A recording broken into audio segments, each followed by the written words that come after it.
Daystar was started in 1982 in downtown St. Petersburg by Monsignor John McNulty in response to the economic conditions at the time. We're very blessed with volunteers who are there because they care and they want to help, and they understand that although we have guidelines for our services based on resources, that they are the advocate for the individual coming in, and if they are coming across a situation that needs a different kind of direction or a different kind of attention, that we can make and break our own rules. My name is Bill Lindsay. I've been a volunteer at Daystar for almost 8 years now.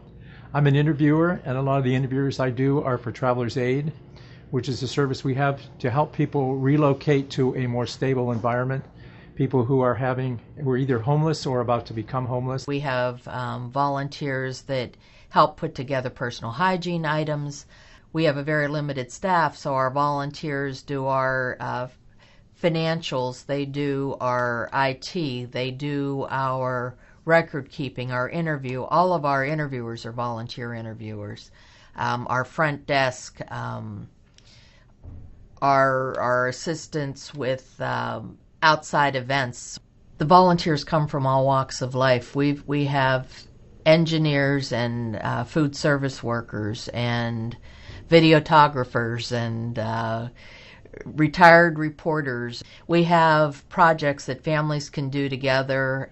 Thanksgiving and Christmas, we use a lot of family to provide baskets and holiday bags for the folks that would not otherwise have it. We have around 200 volunteers, some on a regular basis, some on special occasion basis, and those numbers fluctuate.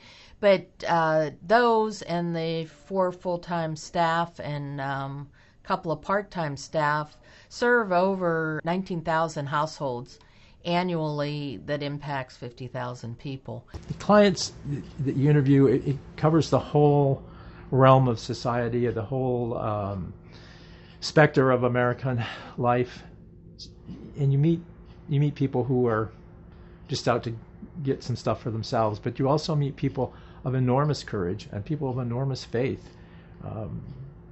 people who are struggling every day, every hour of every day, but they don't quit, they don't give up, they keep pushing. They believe, they have a faith that is tested not every once in a while, but every day, over and over and over again. Kind of makes you look at your own life and realize how much easier it's been than it has been for an awful lot of people. The services that are most in demand are, of course, food. Utilities is the other big thing. Personal hygiene items. Just that dignity of being clean and presentable. Technology has created a whole nother need for another type of service. We have a client resource room that has 4 computers connected to the internet and 2 telephone lines for the clients to use.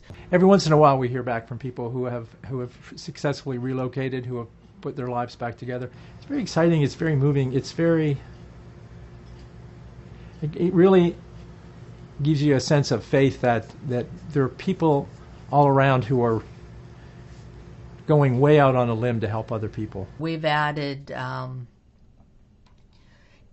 different programs like a mail service. We're a mailing drop-off site for anywhere from 1,400 to 1,700 people on a monthly basis. Documents for work, for banking, for getting into shelters, for getting public benefits, for getting your children into school. Everything requires that. We were noticing a lot of people who are getting their W-2s in the mail. We're now a tax site, and that's one of our programs during the tax season that has helped quite a few people. Over 96% of our resources are given directly to assist the individuals who are walking through our door. That's an incredible statement, and we work hard at that without cutting corners on what's most important, and that is our mission to take care of our neighbors in need. One of the other many things that just warms me and makes Daystar so special is the community support that makes all of these services possible for us to pay electric bills, to pay for prescriptions, to buy bus passes, to provide food.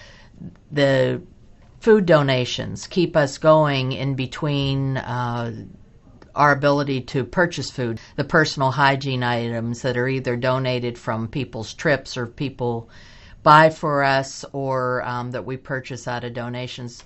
The majority of that comes from donations from our community, from different faith groups, from different individuals.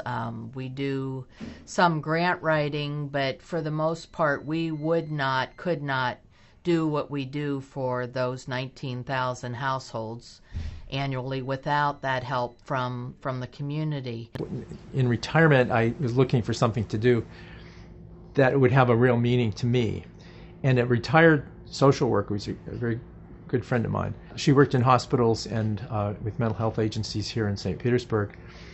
And she told me that when she couldn't get help for her clients anywhere else, she turned to Daystar. And usually there was some way that Daystar could reach out and help people. And that to me is what Daystar does best. It's you talk to the client and you find a way to help them. You don't say, well, you don't meet this criteria or this criteria or this criteria. You find a way to get them some kind of help, to help them as much as you can.